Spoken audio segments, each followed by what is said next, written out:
Hello, listeners. My name is Adeline Palmquist, and today I'm going to be talking about how self-awareness and consciousness of our mindset affects our everyday life. If someone told 17-year-old me to have a growth mindset, I would have laughed in their face. In the moment, when you're struggling with negative thoughts, there is seemingly nothing anyone can say or do to help. And that's because this is true. There is nothing anyone else can say, because it comes from within.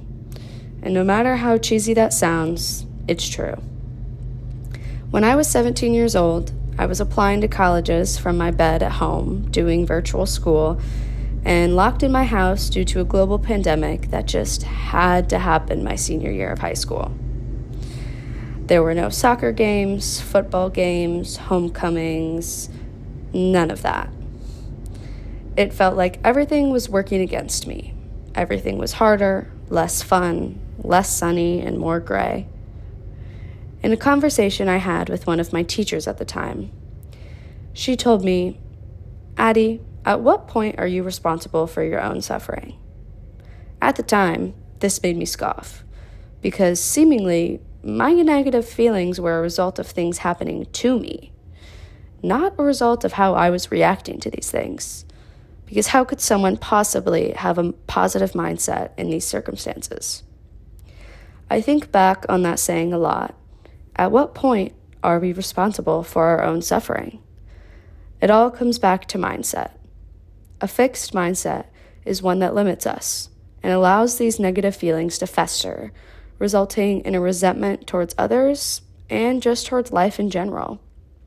This makes everyday life that much harder. Personally, I found things like exercising or journaling or other self-help practices to be pointless, and this made life somewhat miserable. In the moment, shifting your mindset seems impossible, and frankly, useless. But what I've come to learn is that rather than being useless, it's actually the foundation to an enjoyable life. When you start focusing on things that you can actually change, rather than things that simply cannot be, you begin to develop a growth mindset. Criticism becomes useful, and challenges become rewarding. Let's take a minute to talk to my dad, Alan Palmquist, who has some insight on how a growth mindset changed his life. So how does a growth mindset change how I live?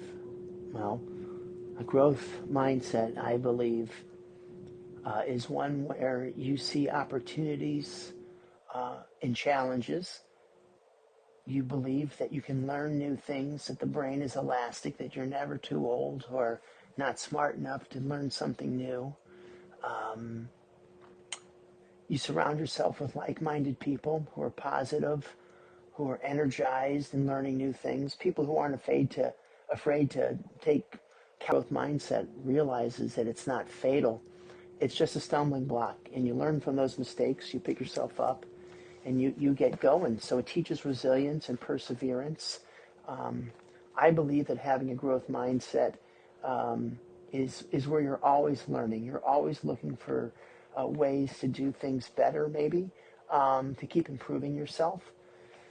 Someone with a growth mindset takes a big goal and they look at that goal, but they don't dwell on it. They take that goal and they break it down into a plan, a process, and then what they do is they focus on that process one day, one step at a time, and they really drill down on that rather than the big goal, and they just work little pieces of it diligently every day, and then before too long you realize that you're well on your way to achieving that goal. But you take little bits and pieces of it, and you pressure the process. You don't pressure the outcome.